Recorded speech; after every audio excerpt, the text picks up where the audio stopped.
Are you sure you don't want me to do something? There are lots of ways to get even that don't involve bloodshed. Nothing, Melanie assured her hurriedly.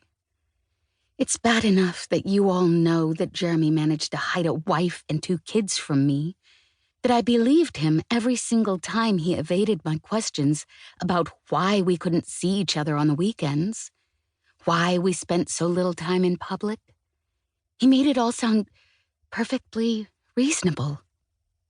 What made him get around to telling you tonight? A guilty conscience? Maggie asked.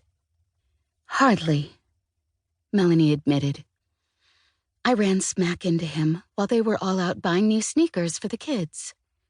Even then, he tried to drag me out of sight and tell me some lie about how he was just being dutiful, that it didn't mean a thing, that the marriage was on its last legs. Blah, blah, blah. Idiot that I am.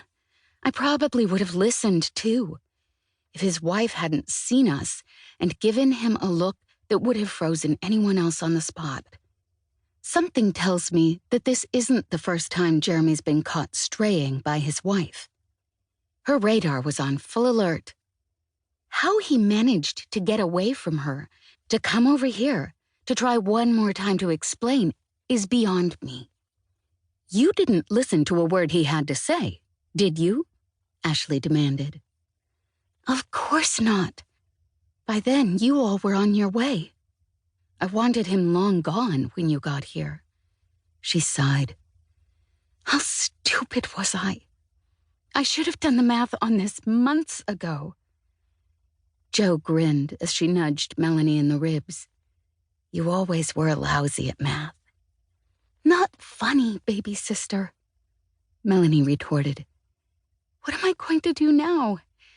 I certainly can't continue working at Rockingham Industries. If this isn't proof that you should never get involved with someone at the same company, even a company as huge as Rockingham, I don't know what is. My stomach twists into a knot just at the thought of seeing him again. And to think that only a day ago, I did everything I could to bump into him in the hallways. You need to get away. Take some time off, Maggie said, her expression thoughtful. And I know the perfect place. I need to get another job, Melanie corrected. I know I wasn't exactly on the fast track at Rockingham, but that receptionist's job did pay the rent. You don't need to look right away, Ashley insisted. If you're short on cash, I can lend you whatever you need.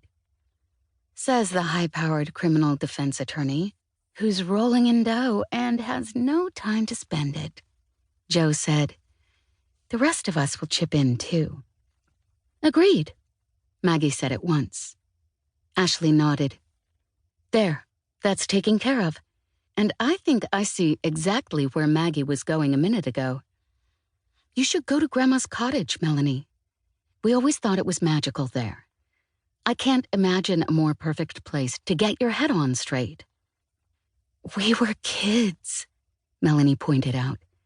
It was summer vacation. Of course we thought it was magical. Notice that none of us has been back since we grew up. Not even Mom goes down anymore, now that Grandma's dead. The place is probably a wreck. All the more reason to go, Ashley said, obviously warming to Maggie's idea. Fixing up the cottage will be just what you need. It's probably worth a fortune. If no one's ever going to use it, maybe we can talk Mom into selling. She'll never do it, Maggie said. You know how sentimental she is about that place. Ashley waved off the comment. Beside the point. What is the point?